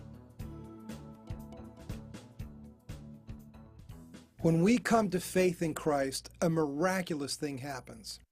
Cuando venimos a la fe en Cristo, sucede algo milagroso. Nuestro espíritu se renueva dentro de nosotros. Antes de venir a la fe, nosotros estamos muertos por dentro, incapaces de responder positivamente a Dios. Somos enemigos de Dios, no solo porque hemos pecado contra Él y merecemos su juicio, sino también porque lo odiamos y no nos someteremos a Él. Pero Dios nos ama tanto que se niega a permitirnos seguir siendo sus enemigos. Así que Él envía al Espíritu Santo a renovar nuestro espíritu para que tengamos restauración interior y para que nos arrepintamos anhelantemente de nuestro pecado y nos sometamos a nuestro Señor. Al mismo tiempo, el Espíritu de Dios mora en nosotros, uniéndonos a Cristo y garantizando nuestras bendiciones futuras en Él. Nuestra salvación no depende de nuestras persecuciones terrenales, sino de las realidades espirituales de nuestro espíritu restaurado y nuestra unión con Cristo. Es por esto que Pablo exhortó a los colosenses a enfocarse menos en las cosas terrenales y más en las espirituales. Los teólogos a menudo describen a los que no han venido a la fe como no regenerados. En contraste, el término regenerados se aplica a aquellos que tienen fe. Estos términos identifican el estado del espíritu o alma de cada persona. Ser no regenerado es estar espiritualmente muerto, y ser regenerado es estar espiritualmente vivo. Aquellos que son no regenerados están bajo el juicio de Dios, debido al pecado. Aparte, no tienen ninguna habilidad moral, es decir, no pueden hacer cosas que Dios toma en cuenta como moralmente puras.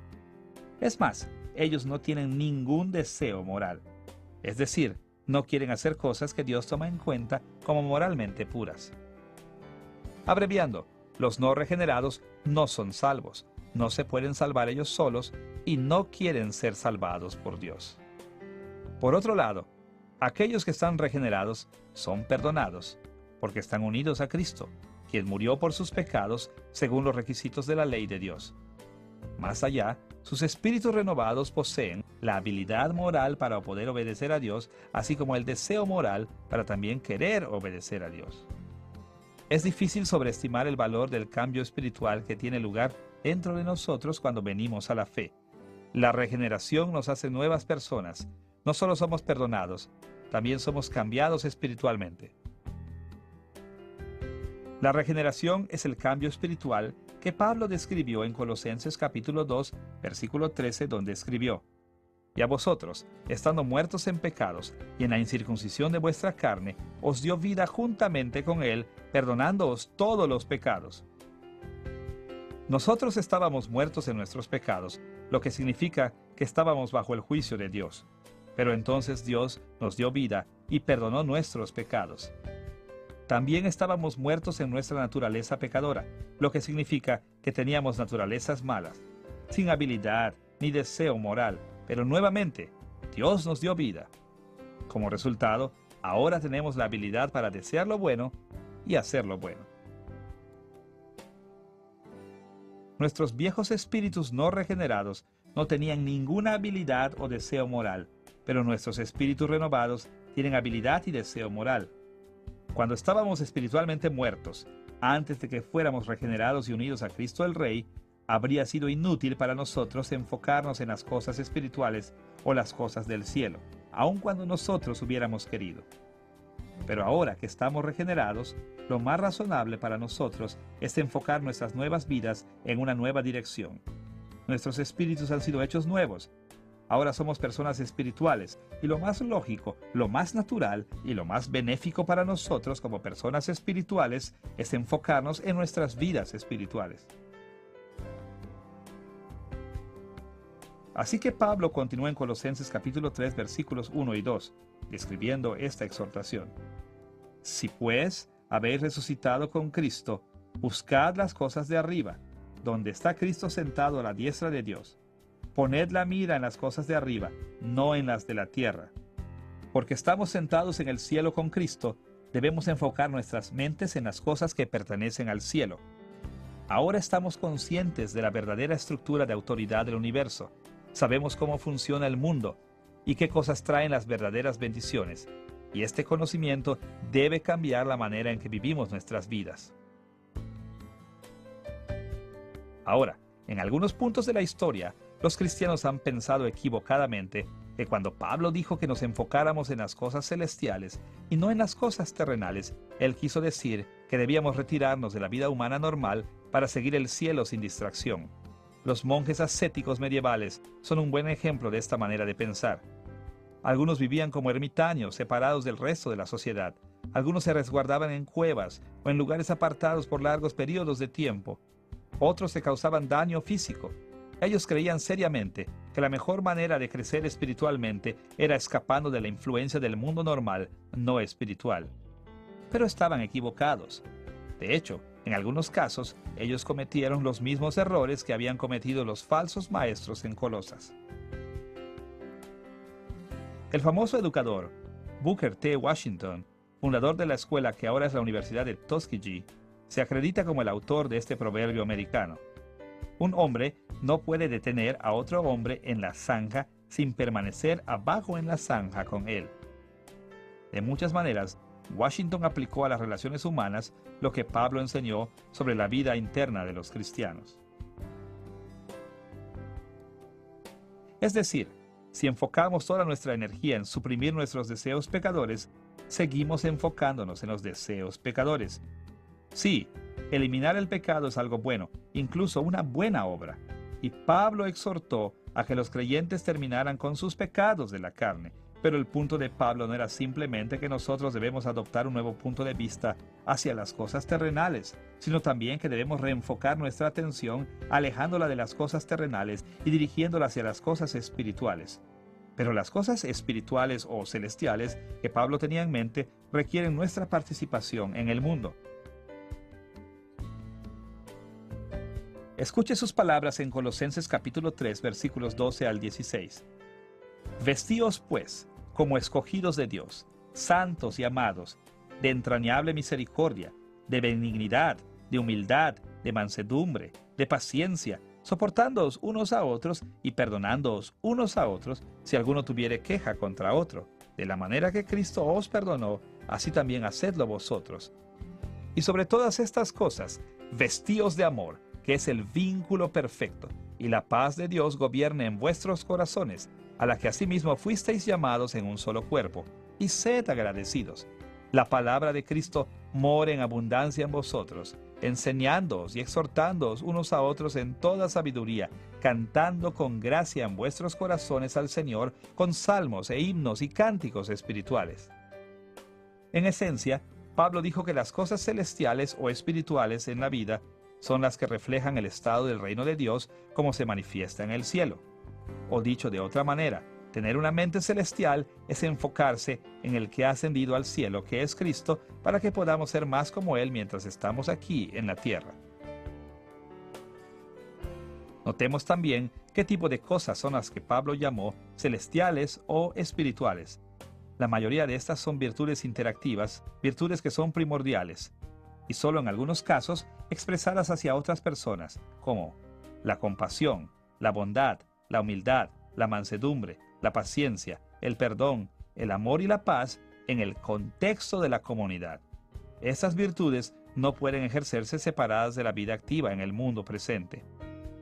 Incluso, de hecho, en Colosenses capítulo 3, versículo 16 al capítulo 4, versículo 6, Pablo explicó muchas maneras diferentes en que los creyentes pueden aplicar estas virtudes dentro del contexto de sus múltiples relaciones terrenales. Por ejemplo, escribió que los creyentes deben enseñarse y amonestarse entre sí, cantando juntos salmos, himnos y canciones espirituales. Él se dirigió a las esposas para que se sometieran a sus maridos, y a los maridos para que amaran a sus esposas. Les dijo a los hijos que obedecieran a sus padres, y a los padres que alentaran a sus hijos. Exhortó a los esclavos a ser obedientes y productivos, y ordenó a los amos que trataran a sus esclavos del mismo modo que Jesús, que es el amo de todos nosotros, trata a su iglesia. Pidió oraciones para que Dios lo fortaleciera al proclamar el Evangelio, y dirigió a los colosenses para ser diligentes y sabios cuando surgieran sus propias oportunidades para la evangelización. Todas estas instrucciones corresponden a las cosas espirituales o celestiales, y aún estas solo pueden llevarse a cabo involucrándose activamente en el mundo presente. For Paul, to be heavenly or spiritually minded, Para Pablo, tener una mente celestial o espiritual es reflejar cuán maravilloso es el cielo ahora mismo y encontrar maneras de hacer al mundo presente más como el cielo. Es concentrarse en nuestras nuevas naturalezas espirituales y en las buenas obras que son apropiadas para estas. Es hacer las mismas buenas obras en la tierra que las que siempre se hacen en el cielo. Es amar a otros, perdonar a otros, ser amables, mansos y humildes. Es tratar a otros del mismo modo que Jesús los trata. Abreviando, para poder enfocarnos en las cosas espirituales, debemos concentrarnos en edificar el reino de Dios aquí y ahora en esta tierra. En esta lección hemos visto detalladamente al apóstol Pablo y su asociación con los creyentes en Colosas. Hemos explorado el trasfondo de la carta de Pablo a los colosenses, así como su estructura y contenido. Finalmente, hemos comentado la aplicación moderna de las enseñanzas que los colosenses recibieron de Pablo. La carta de Pablo a los colosenses contiene muchas lecciones importantes para nosotros hoy en día. Nos enseña sobre la supremacía de Cristo y del alto nivel en que debemos considerar a sus apóstoles y sus enseñanzas. Explica nuestro papel en el reino de Dios y la gran salvación de la que ahora disfrutamos, y nos anima a vivir con una actitud espiritual como participantes del cielo y a trabajar para traer nuestros valores celestiales a la tierra. El recordar las lecciones que Pablo enseñó en esta carta nos ayudará a mantener nuestra fe y vivir como miembros productivos y bendecidos del reino de Dios.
De Cristo.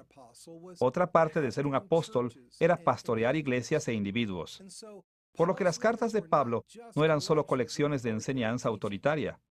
Más bien, estas eran personales y pastorales, motivadas por el amor y dedicadas a las iglesias y las personas a quienes él escribía.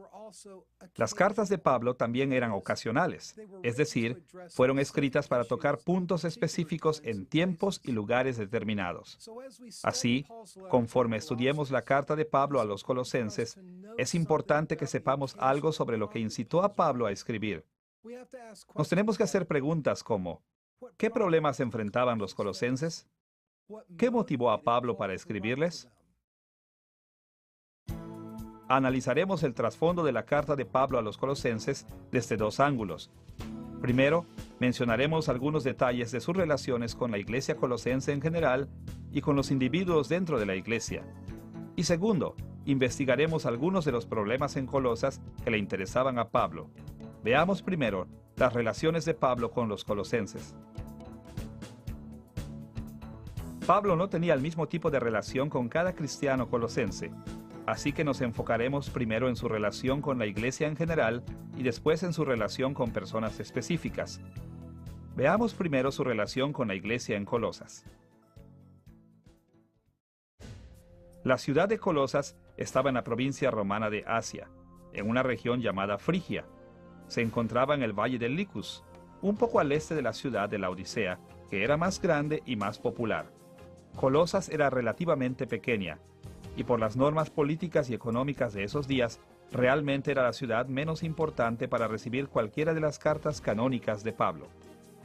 De hecho, Pablo nunca había visitado la iglesia en Colosas, pero aún así se preocupaba por ellos profundamente. Escuche sus palabras en Colosenses capítulo 2, versículo 1.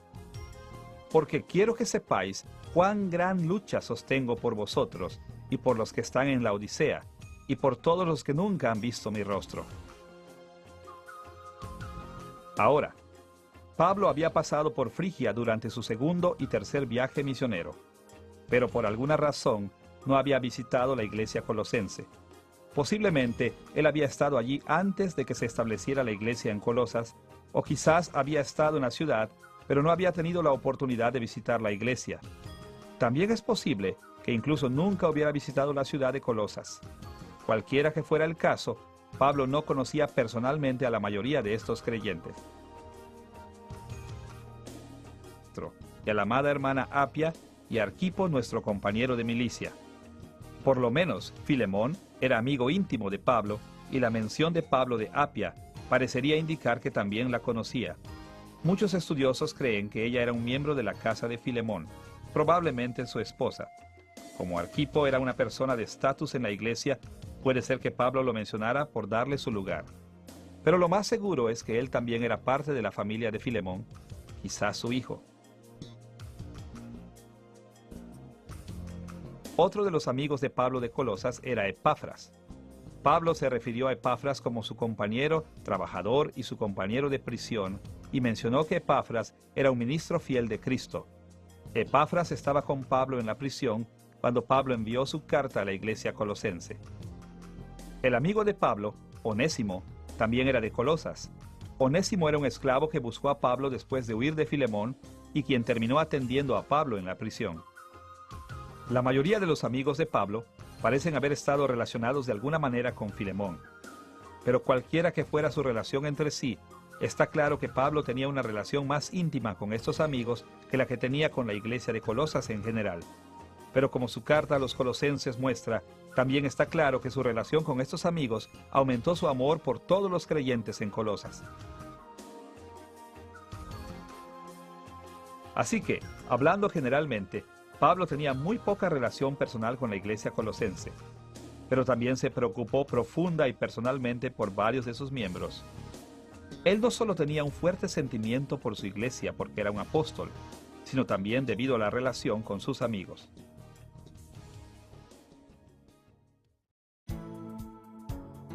Habiendo analizado la relación de Pablo con los colosenses en general y con determinadas personas colosenses en particular, estamos listos para investigar los problemas en Colosas. ¿Qué dificultades enfrentaban? ¿Qué incitó a Pablo para escribirles? Mientras Pablo estaba en prisión, lo visitó un hombre llamado Epafras, que era de la ciudad de Colosas. Y Epafras le dijo a Pablo sobre algunas enseñanzas falsas que amenazaban a las iglesias del Valle de Licus, incluyendo la iglesia de Colosas. Así que para defender a la iglesia contra estas enseñanzas falsas, Pablo escribió su carta a los colosenses. Aunque no sabemos todos los detalles de los errores que habían llegado a la iglesia de Colosas, la carta de Pablo nos dice varias cosas sobre ellos. Primero, la enseñanza falsa en Colosas parece haber mezclado el cristianismo con elementos de la filosofía griega. Segundo, dependía fuerte. No obstante, podemos aprender algunas cosas sobre la relación de Pablo con los colosenses de los detalles en la carta de Pablo a ellos, así como de su carta a Filemón, quien vivió en Colosas. En primer lugar, leemos que Pablo tenía una relación indirecta con los colosenses por medio de representantes como sus amigos colosenses Epafras, Filemón y Onésimo y su mensajero Tíquico.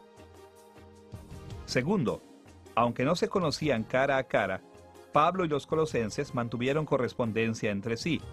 Por ejemplo, Epafras le trajo información de los colosenses a Pablo, y Pablo envió por lo menos una carta a la iglesia en Colosas, conocida como la Epístola a los Colosenses del Nuevo Testamento. Tercero, Pablo y los colosenses se ministraron entre sí. Por ejemplo, además de sufrir en prisión por causa de su nombre, Pablo oró específicamente por los colosenses. Como lo escribió en Colosenses capítulo 1, versículo 9. Por lo cual, también nosotros, desde el día que lo oímos, no cesamos de orar por vosotros y de pedir que seáis llenos del conocimiento de su voluntad en toda sabiduría e inteligencia espiritual. Pablo oraba con regularidad específicamente por los colosenses, pidiendo bendiciones para ellos que él sabía que necesitaban. Cuarto, los colosenses también ministraban a Pablo. Aprendemos de las cartas de Pablo a los colosenses y a Filemón que los hombres colosenses, Epafras y Onésimo, visitaron a Pablo en la prisión. Y como la iglesia colosense envió mensajeros a Pablo, es razonable asumir que ellos también oraron por él. Para abreviar, aunque Pablo no había conocido personalmente a la mayoría de los creyentes colosenses, ellos compartían afecto y afinidad entre sí, haciendo su relación real y sustancial. Habiendo visto la naturaleza de la relación de Pablo con la iglesia de Colosas, debemos mirar su relación con personas específicas dentro de la iglesia colosense con quien él estaba más familiarizado. Pablo tenía varios amigos en Colosas. Estas no eran solo personas que él conocía, eran amigos personales, muchos de los que habían laborado junto con Pablo en el ministerio del Evangelio. 3 de estos amigos eran Filemón, Apia y Arquipo.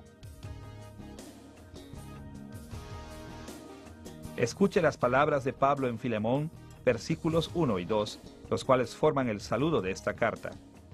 Pablo, prisionero de Jesucristo, y el hermano Timoteo, al amado Filemón, colaborador nuestamente de la ley judía, y tercero, insistía en que había muchos seres angelicales que los cristianos debían venerar y agradar. Veamos primero los aspectos de esta enseñanza relacionados con la filosofía griega. En el mundo mediterráneo del primer siglo, no había ninguna distinción contundente entre especulaciones religiosas por un lado y estudio intelectual por el otro. Y como resultado, la palabra filosofía se aplicaba típicamente a las religiones ocultas, sobre todo aquellas que estaban basadas en tradiciones religiosas. A menudo esas tradiciones incluían misterios y ritos especiales, así como conocimiento secreto y sabiduría. Tristemente, algunas de estas filosofías ocultas se estaban infiltrando en la iglesia de Colosas. Podemos ver la preocupación de Pablo sobre esto en Colosenses capítulo 2, versículos 1 al 4. Porque quiero que sepáis cuán gran lucha sostengo por vosotros y por los que están en la Odisea, y por todos los que nunca han visto mi rostro, para que sean consolados sus corazones, unidos en amor, hasta alcanzar todas las riquezas de pleno entendimiento, a fin de conocer el misterio de Dios el Padre y de Cristo, en quien están escondidos todos los tesoros de la sabiduría y del conocimiento. Y esto lo digo para que nadie os engañe con palabras persuasivas. Las palabras de Pablo aquí indican que los colosenses valoraban el misterio, la sabiduría y el conocimiento, mismos que la filosofía griega y la religión normalmente valoraban. Así que en respuesta a las demandas de los maestros falsos en Colosas, Pablo enfatizó que el verdadero misterio, sabiduría y conocimiento se encontraban solo en Cristo y no en la religión pagana. Así que en Colosenses capítulo 2, versículo 8, Pablo identificó explícitamente la filosofía pagana como su objetivo y la condenó claramente. Mirad que nadie os engañe por medio de filosofías y huecas sutilezas, según las tradiciones de los hombres, conforme a los rudimentos del mundo y no según Cristo. Aquí, Pablo etiquetó directamente la enseñanza falsa, filosofía falsa y engañosa. Como hemos visto, en el uso griego típico, la palabra filosofía se refería a las especulaciones religiosas basadas en tradiciones, no al estudio completamente intelectual o racional. Estos versículos insinúan fuertemente que los falsos maestros en Colosas estaban enamorados de las creencias y prácticas basadas en la religión griega y el misticismo oculto. Para ganar la aceptación en la iglesia, probablemente ellos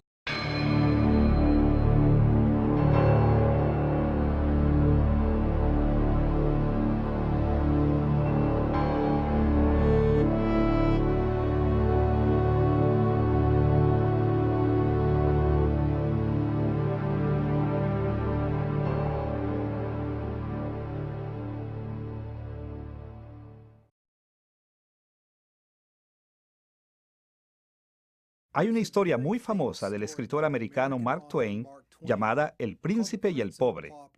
En la historia, un príncipe invita a un mendigo pobre a su castillo, y solo para divertirse, los dos intercambian su ropa. Desgraciadamente para el príncipe, es confundido con el mendigo y lo echan del castillo. El mendigo, por otro lado, confundido con el príncipe, se queda en el castillo y vive una vida de príncipe. Ahora, en esta historia, los dos, el príncipe y el pobre, se sorprendieron cuando las personas confundieron sus identidades. Si el príncipe hubiera sabido que lo echarían del castillo, nunca habría estado de acuerdo en cambiar la ropa con el mendigo. Perder tanto poder y privilegio por algo tan sencillo como intercambiarse la ropa por simple diversión jamás hubiera valido la pena. En algunos aspectos, la situación en Colosas durante el primer siglo era similar a la historia del príncipe y el pobre. Los cristianos en Colosas eran motivados a participar en rituales paganos de adoración. Así que Pablo les escribió para recordarles las tremendas riquezas y realeza que habían disfrutado en Cristo y para advertirles de no cambiar esas bendiciones por los deficientes beneficios que pretendía ofrecerles la idolatría. Esta es la segunda lección de nuestra serie Epístolas de Pablo en prisión, y hemos titulado esta lección Pablo y los Colosenses. En esta lección estudiaremos la carta canónica de Pablo a los Colosenses. Como veremos, en esta carta Pablo respondió fuertemente a las enseñanzas heréticas que introdujeron la veneración de seres espirituales menores en el culto cristiano. Nuestro estudio de Pablo y los Colosenses se dividirá en tres partes. Primero, analizaremos el trasfondo de la carta de Pablo a los Colosenses. Segundo, investigaremos la estructura y contenido de su carta a los Colosenses. Y tercero, nos enfocaremos en la aplicación moderna de esta carta. Vayamos primero al trasfondo de la carta de Pablo a los Colosenses. Paul was an apostle of Jesus Christ. Pablo era un apóstol de Jesucristo, y escribir cartas era un aspecto de su ministerio de autoridad como representante